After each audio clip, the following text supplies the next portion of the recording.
Class 10th के बाद आप कौन सी स्ट्रीम लेने वाले हैं, या आप क्लास 12th के बाद क्या करने वाले हैं, वही जो आपके बड़े भाई ने किया था बिकॉज उसका पैकेज बहुत अच्छा लगा था, या जो सब्जेक्ट्स आपके बेस्ट फ्रेंड्स ले रहे होंगे बिकॉज तभी तो आप लोग साथ रह पाएंगे, या जो शर्मा जी के बेटे ने किया था क्योंकि उनका पैकेज बहुत अच्छा लगा था और सब लोग उन्हीं का एग्जाम्पल देते हैं। तो अगर आप इन फैक्टर्स के बेसिस पे डिसाइड करते हैं कि आपका करियर कैसा होगा, so let me tell you, आप बहुत बड़ी मिस्टेक कर रहे हैं। इस वीडियो के अंदर मैं बताने वाली हूँ कि आप अपना असेसमेंट किन फैक्टर्स पे कर सकते हैं ताकि आप अपने लिए एक राइट करियर पाथ चूज कर पाए। नंबर सेकंड, अगर आपने कॉमर्स या ह्यूमैनिटीज लिया है तो आपके लिए क्या क्या ऑप्शंस ओपन हो जाते हैं। If you want to know for science as well, so you can leave that in the comment section below. I will make a separate video for it because इस वीडियो के अंदर there is already a lot of information and we can cover the information in the next video, right?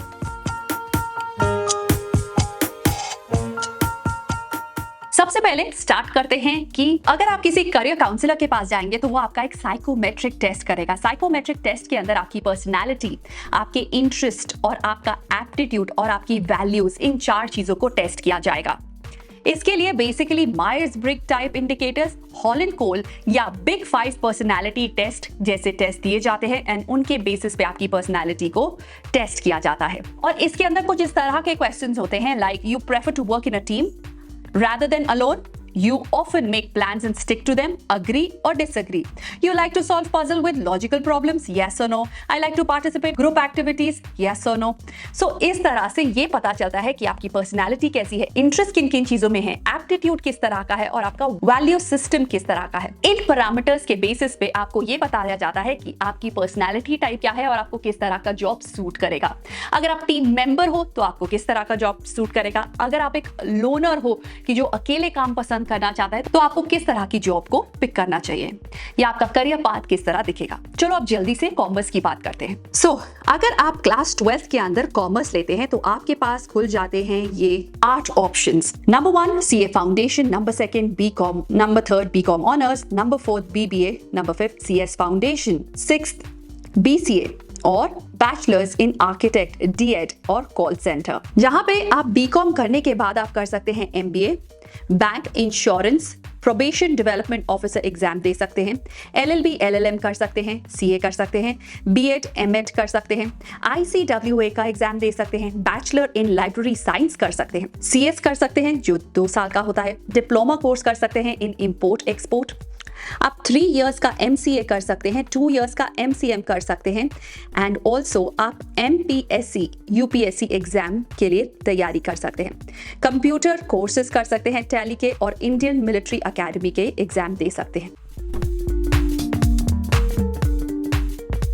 आपको पता है कि PW only IAS लेकर आया है प्रतिज्ञा दिवस, जो कि UPSC का सबसे बड़ा फेस्टिवल होने वाला है जिसमें होंगे 1000+ गिवअवेज और सरप्राइजेस। और इसमें पार्टिसिपेट करने के लिए आपको अटेंड करना होगा event live on 22 June 3 PM। अगर आप पटना में हैं तो आप बापू सभाकर ऑडिटोरियम में जाकर इसे अटेंड कर सकते हैं, और क्योंकि इसमें लिमिटेड सीट है इसलिए लिंक में दिए गए रजिस्ट्रेशन फॉर्म से जल्दी से आपको रजिस्टर करना होगा। आप जैसे ही इवेंट अटेंड करने के लिए अपना मोड चूज कर लेंगे, फाइनल फॉर्म सबमिट करेंगे, आपको फर्दर डिटेल्स आ जाएंगी। ऑफलाइन वालों को उनका एंट्री पास कोड भी मिल जाएगा एंड ऑनलाइन व्यूअर्स को लाइव इवेंट की प्रीमियर लिंक। अब बात करते हैं, अगर आपने अपना 12th पास किया है और आप उसके बाद UPSC CSE क्रैक करना चाहते हैं तो आपके लिए एक स्पेशल अनाउंसमेंट है। और क्या है वो? PW ओनली AIS लेकर आया है आपके लिए प्रारंभ 2027+ BA डिग्री प्रोग्राम, जिसमें NAAC A+ अक्रेडिटेड मंगलायतम यूनिवर्सिटी से आपको मिलेगा BA डिग्री एंड UPSC प्रारंभ आपके साथ UPSC सिलेबस को मैक्सिमम कवर करने के साथ आपकी इस ग्रेजुएशन डिग्री के सिलेबस को भी मैक्सिमम कवर करेगा। आपके इन यूथ ईयर्स को प्रोडक्टिव बनाने के लिए PW ओनली IAS का UPSC प्रारंभ एक 3 साल का प्रोग्राम है जो आपकी UPSC की A to Z प्रिपरेशन के साथ हार्ड और सॉफ्ट स्किल्स की क्लासेस के थ्रू आपको साइमल्टेनियसली इंडस्ट्री रेडी भी बनाता है। तो अगर आपका क्वेश्चन ये है कि कैसे होगा, तो इसमें आपको मिलेगी NCERT, GS, ऑप्शनल, CSAT, इन सब की बेसिक टू एडवांस क्लासेस की प्रैक्टिस के लिए proper prelims and main test और making you industry ready. First 2 years में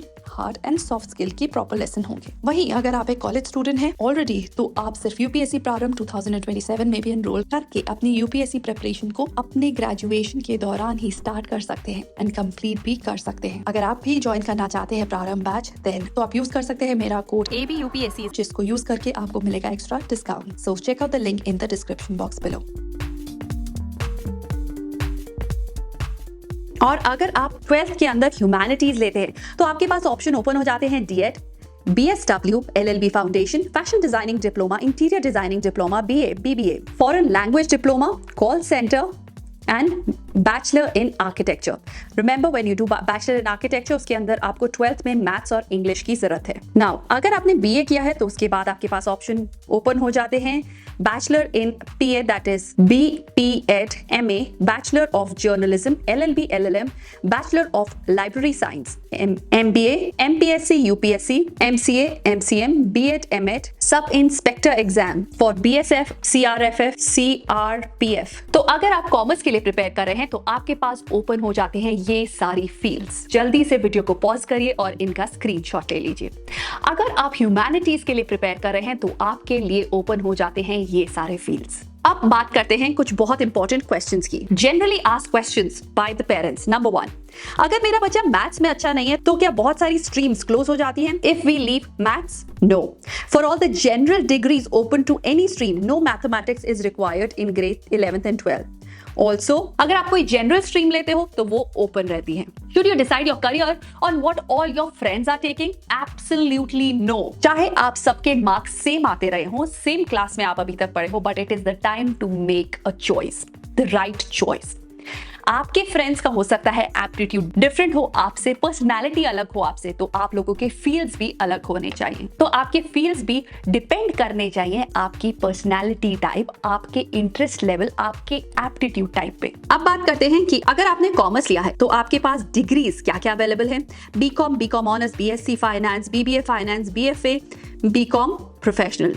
ये सारे 3 साल के कोर्सेज है और इसके बाद आप प्रोफेशन चूज कर सकते हैं like accountant, actuary, auditor, banker, certified finance analyst, certified financial planner, certified investment analyst, certified investment banker, certified broker, stock broker, chartered accountant, company secretary, cost of work accountant, economist, finance analysis, finance consultant, finance controller, finance manager, finance planner, investment analyst, portfolio manager, statistician, stock broker, tax auditor, tax consultant. और अगर आप certification लेना चाहते हैं higher certification in pure commerce तो आप CA, CS, CW, CFA, CFP, CIB तो वो आप ले सकते हैं. इन वेबसाइट पे जाके आप फर्दर एक्सप्लोर कर सकते हैं एंड ये पता कर सकते हैं कि आपका किस एग्जाम के लिए आपको कैसे प्रिपेयर करना होगा और कहाँ से प्रिपेयर करना होगा. सारी इंफॉर्मेशन इन वेबसाइट्स पे मिल जाएंगे. Whereas अगर आप आर्ट्स और ह्यूमैनिटीज लेते हैं तो आप BA, that is bachelor in arts करते हैं, that is the pure degree that you get after it, that is 3 years की डिग्री. तो अगर आपको लगता है कि ह्यूमैनिटीज के बाद आप क्या करेंगे, BA करने के बाद आप कर क्या सकते हैं, let me share all these professions जो आप कर सकते हैं. Anthropologist, archaeologist, curator, economist, editor, geographer, historian, journalist, language trainer, philosopher, political scientist, psychologist, restorer, social worker, sociologist, teacher, translator and writer. तो आप different तरह के bachelors of arts available हैं. Like all these fields, इसमें से आप कोई भी choose कर सकते हैं. अब बात करते हैं professional career after 12th. अगर आप कोई professional career करना चाहते हैं और आप ये नहीं चाहते कि आप क्लास 12 के बाद एक डिग्री करें एंड डिग्री के बाद फिर आप एक प्रोफेशनल डिग्री में जाएं और उसके बाद आप करियर डिसाइड करें, तो अगर आप कुछ ऐसे PCAT that is professional career after 12th opt करना चाहते हैं, then these are the career and this is the list. Number 1 is law, number 2 business management, number 3 hotel management, number 4 liberal studies, number 5 mass communication, number 6 economics, number 7 social work, number 6 pure science, number 7 design, fine arts, visual arts, number 10 sports, number 11 performing arts like music, acting, singing etc. ये 3 to 4 years के courses होते हैं और ये सारे professional courses करने के बाद you can check these charts to know किन professions को opt कर सकते हैं. That's it from my side. I hope कि ये सारी information आपके लिए useful होगी to make the right decision to choose your own career path. With this, I'll take your leave. And अगर आप चाहते हैं कि मैं साइंस पे भी एक ऐसा वीडियो बनाऊं, so leave that in the comment section below. I'll see you in my next video. Till then, take care of yourself and stay super duper productive. Bye bye. Subscribe for more such videos.